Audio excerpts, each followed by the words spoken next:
میرا شوہر مر چکا تھا اور میں اکیلے سونے سے ڈرتی تھی۔ میں نے اپنے 12 سالہ دیور کو اپنے ساتھ سلانا شروع کیا۔ ایک رات میں نے دیور کو آزمانے کا سوچا، لیکن وہاں ہاتھ لگاتے لگاتے میری آنکھیں پھٹی کی پھٹی رہ گئیں، کیونکہ دیور تو میری شادی والے دن میرا 12 سالہ دیور بہت خوش تھا۔ میں نے ہمیشہ اسے اپنا چھوٹا بھائی سمجھا تھا اور وہ بھی مجھے بھابھی ماں کہہ کر پکارتا تھا۔ شوہر کے کچھ دن مرنے کے بعد مجھے اکیلے سونے سے ڈر لگتا تھا، تو میں نے اپنے 12 سالہ دیور کو بیڈ پر سلانے لگی۔ سردیوں کی راتیں تھیں اور ایک بستر میں مجھے دیور کے ساتھ سونا بہت ہی عجیب سا لگتا تھا۔ دیور مجھ سے کافی چھوٹا تھا، وہ 12 سال کی عمر میں بھی 20 سال کا جوان لڑکا لگتا تھا۔ شوہر کے مرنے کے بعد میں نے بہت مشکل سے ہی گزارا کیا تھا، لیکن کب تک میں اس طرح گزارا کرتی۔ اس رات سوچا کہ ایک بار دیور کو آزما کر دیکھتی ہوں۔ آدھی رات ہوئی تو دیور کو ہلا کر دیکھا تو وہ گہری نیند میں تھا، لیکن وہاں ہاتھ لگاتے ہی میری آنکھیں حیرت سے پھٹی کی پھٹی رہ گئیں۔ 5 دن پہلے ہی میرا شوہر اس دنیا سے چلا گیا تھا۔ میرے گھر میں میری ساس اور سسر اور ننندیں نہیں تھی۔ میرے شوہر کا دنیا میں اپنے چھوٹے بھائی کے علاوہ اور کوئی بھی نہیں تھا۔ حسنین کی عمر 12 سال تھی، وہ مجھ سے چھوٹا تھا۔ زندگی میں نے کبھی اسے چھوٹے بھائی سے زیادہ کچھ نہیں سمجھا تھا۔ میرا دیور 12 سال کا تھا اور میں نے ہمیشہ اسے ہی بچوں کی طرح سمجھا تھا۔ جب میری شادی ہوئی تو وہ میری شادی والے دن ہی بہت خوش تھا، کہتا تھا کہ مجھے نئی ماں مل گئی ہیں۔ لیکن میری ماں مجھے یہی سمجھاتی رہتی تھی، بیٹا تمہارا دیور تمہاری ذمہ داری نہیں ہے، اس سے فاصلے پر رہنا۔ تھوڑے عرصے کے بعد وہ بڑا ہو جائے گا، پھر اس کا اور تمہارا پردہ لازم ہوگا، اس لیے تم ابھی بھی اس سے عادت ڈالو کہ وہ تمہارے کمرے میں بنا روک ٹوک کے نہ آیا کرے۔ میں نے بہت بار دیکھا ہے کہ تمہارا دیور بنا وجہ منہ اٹھائے تمہارے کمرے میں آتا جاتا ہے۔ بیٹی تمہیں ایسا نہیں کرنا چاہیے، تم ایک شادی شدہ لڑکی ہو، تم اپنے شوہر کی بھی پرواہ کرنی چاہیے اور اپنے گھر والوں کی بھی۔ میں اپنی ماں کی باتیں سنتی تو مجھے ایسا لگتا حسنین کے بارے میں میری ماں بہت برا سوچتی ہیں، اس لیے میں ان کی باتوں پر دھیان نہ دیتی تھی۔ لیکن جب آج میں بے سہارا ہو گئی، میرا شوہر اس دنیا سے چلا گیا تھا، تو میری آنکھوں میں آنسو بہہ رہے تھے۔ میں سوچ بھی نہیں سکتی تھی کہ وہ مجھے اپنے 12 سال کے بھائی کے اوپر چھوڑ کر اس دنیا سے چلا جائے گا۔ میری زندگی مشکل میں پڑ گئی تھی، رو رو کر میرا برا حال تھا۔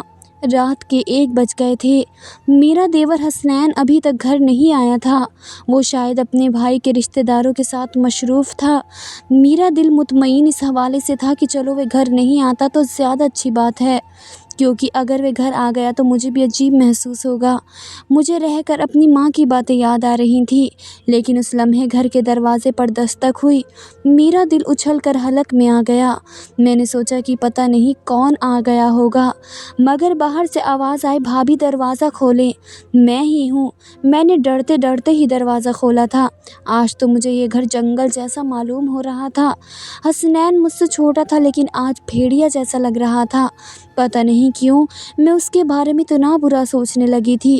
بھابھی آپ نے کھانا کھایا؟ اس نے مجھ سے معصومیت سے پوچھا۔ نظریں جھکی ہوئی تھیں اور ساتھ ہی ہاتھ میں ایک تھیلی رکھی ہوئی تھی، لیکن تھیلی میں قورمہ اور نان تھے۔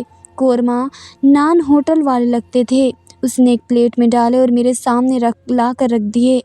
بھابھی مجھے بنانا نہیں آتا، میں آپ کے لیے باہر سے لے کر آیا ہوں، آپ کھا لیں ورنہ یوں ہی بھوکی مر جائیں گی۔ میں اپنے بھائی کے بعد اپنی ماں کو نہیں کھونا چاہتا۔ حسنین کی آنکھوں میں آنسو تھے۔